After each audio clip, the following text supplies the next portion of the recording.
Kenali murid lebih dalam dengan pembelajaran yang relevan. Setiap murid adalah individu yang unik. Pembelajaran diferensiasi adalah solusinya. Semua murid tidaklah sama, sehingga kita perlu memberikan akses belajar yang seimbang. Tugas kita sebagai pendidik adalah mengenali karakteristik, kebutuhan belajar, gaya belajar, dan kesiapan belajar murid agar tujuan pembelajaran tercapai. Pembelajaran diferensiasi ini memang unik dan menarik. Proses pembelajaran yang relevan dan bermakna menjadi poin penting kesuksesan pembelajaran bagi murid berkebutuhan khusus. Pada video ini, saya akan membagikan praktik baik proses pembelajaran diferensiasi pada mata pelajaran program khusus tunanetra OMSK kelas 9 di SMP Negeri 1 Bantul dengan materi membuat minum. Jika kita mendengar kemampuan membuat minum, mungkin terlihat mudah. Namun, pernahkah kita membayangkan murid tunanetra membuat minum? Kemampuan ini perlu dilatih karena kemampuan dasar kemandirian.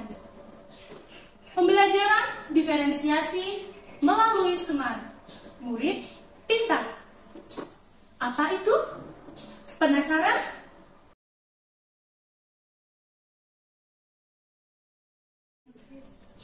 Pada tahap awal sebelum memulai pembelajaran, saya melakukan persiapan dengan cara melakukan asesmen diagnostik akademik dan non-akademik. Asesmen diagnostik akademik dilakukan untuk mendiagnosis kemampuan dasar murid dalam topik mata pelajaran yang akan diajarkan. Saya berkolaborasi dengan rekan sejawat menganalisis fase, CP, TP, dan gaya belajar murid tunanetra melalui analisis, rapor, dan observasi. Tingkat pemahaman murid pada OMSK dibagi menjadi mampu, mampu dengan bantuan, dan belum mampu. Pada asesmen diagnostik non-akademik, saya berkolaborasi dengan tim klinik di sekolah untuk menganalisis tahap perkembangan melalui rekam medis murid. Melalui asesmen non-akademik ini, saya dapat mengetahui latar belakang keluarga dan tahap perkembangan dari dalam sejak kandungan. Saya juga dapat mengetahui kondisi visus penglihatan murid tunanetra. Hal itu penting untuk mempersiapkan media dan bahan ajar yang sesuai dengan kebutuhan murid, total blind dan low vision. Pembelajaran dimulai dengan pengecekan absensi murid, kesiapan belajar murid, dan berdoa. Selanjutnya, saya mengajak murid mengenali emosi diri melalui tanda emosi. Murid mengekspresikan emosinya dengan memasukkan tanda diri pada kantung tanda emosi sesuai dengan perasaan yang ia alami saat itu. Selanjutnya, sesi Listen and Sharing in the Dark. Tanya jawab terkait perasaan saat ini. Saya mengajak peserta didik untuk melakukan tepuk semangat sebelum menyampaikan tujuan pembelajaran dan pertanyaan pemantik. Saya membagi menjadi 2 kelompok belajar sesuai gaya belajarnya, yaitu kinestetik dan auditori. Murid dengan gaya belajar auditori mencari sumber belajar terkait membuat minum melalui beberapa bahas seperti YouTube dan AI. Murid dengan gaya belajar kinestetik mencari sumber belajar membuat minuman dengan melakukan wawancara dengan petugas kantin sekolah. Setelah itu, peserta didik saling berdiskusi terkait tantangan dalam membuat minum. Selama ini, murid tunanetra dalam membuat minum, khususnya menuang air minum, menggunakan cara yang manual, yaitu mencelupkan ujung jari sebagai tanda bahwa air yang dituang akan penuh.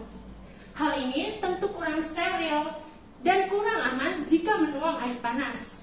terlebih menyajikan minum untuk orang lain. Akhirnya, saya membuat Smart, sensor aman menuang air, berbasis audio dan cocok untuk murid tunanetra. Smart dilengkapi panduan penggunaan yang dapat murid amati melalui scan barcode untuk low vision dan buku saku braille untuk total blind. Murid dibimbing meraba setiap bagian Smart. Murid kemudian membaca cangkir literasi untuk memilih kegiatan membuat minum sesuai dengan minat dan kemampuan mereka. Cangkir literasi ini berisi menu minuman yang akan mereka praktikkan dengan level pembuatan tingkat mudah, sedang, dan kompleks. Setelah murid memilih, saatnya mereka praktik langsung membuat minuman instan, teh, dan jus sesuai kemampuan mereka masing-masing. Selama proses pembelajaran ini, saya melakukan asesmen formatif. Murid tunanetra dapat membuat minum secara higienis dan aman menggunakan Smart, baik air panas maupun air dingin tanpa harus menyelupkan jari mereka. Murid tunanetra kemudian mengerjakan asesmen formatif terkait materi membuat minum melalui quizzes. Saya mengaktifkan aplikasi Boncibol untuk mengontrol situasi ketenangan kelas yang berbasis audio. Murid-murid tampak berantusias dalam mengerjakan quizzes. Murid tunanetra melakukan berbagai praktik baik dalam pembelajaran membuat minum sesuai minat dan bakat mereka. Ada yang menuliskan praktik baiknya pada blog, Instagram, Facebook, dan story WhatsApp. Pembelajaran diakhiri dengan membuat kesimpulan pembelajaran, tindak lanjut, dan berdoa bersama. Praktik baik ini menggunakan pembelajaran diferensiasi konten, proses, dan produk. Berikut umpan balik dari praktik baik ini. Hasil karyanya Smart ini merupakan media pembelajaran untuk anak tunanetra yang sangat-sangat efektif digunakan untuk pembelajaran. Cocok untuk pembelajaran diferensiasi khususnya untuk anak berkebutuhan khusus dengan hambatan netra. Pembelajaran diferensiasi dengan Smart sangat membantu anak kami dalam pengambilan berbagi.